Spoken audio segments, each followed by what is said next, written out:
Bonjour, bienvenue dans Enjeux et priorités, le nouveau rendez-vous de la rédaction. Comment les PME affrontent-elles la crise? Comment se porte leur activité? Comment s'organisent-elles? Nous avons souhaité leur donner la parole. Jean-Marc Sylvestre reçoit tout de suite Alexandre Bardin, le fondateur de RubyPayer, cabinet de recouvrement digital en France, qui offre aux entreprises une alternative plus rapide et moins chère que les services de recouvrement classiques. Place à l'interview. Alexandre, bonjour. Bonjour Jean-Marc. Merci de nous rejoindre, puisqu'on s'était déjà vu. Absolument. Juste avant Juste après. Juste après le confinement. Exactement, le premier confinement. Oui, absolument. Un moment où ça redémarrait. Oui, absolument. Où en est quel est l'état des lieux aujourd'hui des délais de paiement? Puisque vous travaillez finalement sur les délais de paiement. Mais il n'est pas très joyeux. On est encore au cœur du réacteur de la crise économique, puisque cette crise sanitaire est devenue une véritable crise économique et les délais de paiement sont très affectés.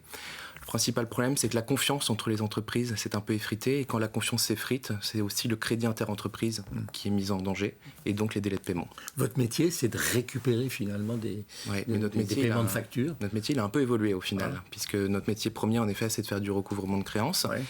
Avec la situation, on vient plus en appui, en conseil, en accompagnement des sociétés pour négocier des échéanciers et faire en sorte que à la fois créanciers et débiteurs s'en sortent au mieux, en tout cas à moindre mal.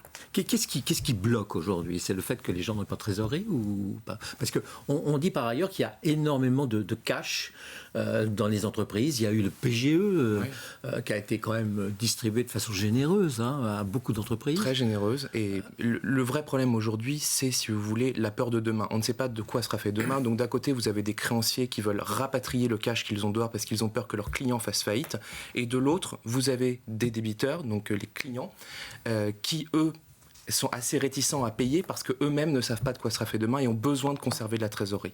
Alors, vous dites, vous, que vous avez développé des outils et des méthodes qui sont différentes des anciennes pour pouvoir récupérer plus rapidement l'argent qui est dehors. Absolument. De quoi parlez-vous? On a intégré énormément de technologies dans nos méthodes, avec beaucoup de digitalisation des process, et surtout, on a intégré une dimension communautaire dans notre procédure de recouvrement, quelque chose d'assez inédit en France, extrêmement développé dans d'autres pays dans le monde, qui permet d'avoir un impact sur le recouvrement et de le rendre beaucoup plus efficace avec un taux de recouvrement plus élevé. Le nec plus ultra, en fait, dans ce métier-là, c'est d'externaliser. C'est que l'entreprise externalise une partie de ses opérations, notamment la facturation. Nos clients externalisent totalement le recouvrement en passant par un tiers, ce qui permet de créer une relation tripartite.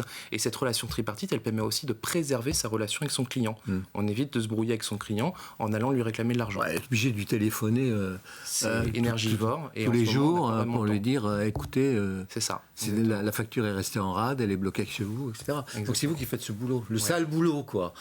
Un peu compliqué. On peut dire ça, mais ça représente, vous savez, chaque année 56 milliards d'euros de créances qui ne sont pas payées en France. C'est colossal. Ah, le marché global. Oui, absolument. Oui, c'est une masse de crédit qui pourrait être réutilisée assez facilement. Absolument. D'autant qu'il y a un effet d'escalier, il y a un effet de... C'est ce qu'on appelle l'effet cascade. C'est l'effet cascade.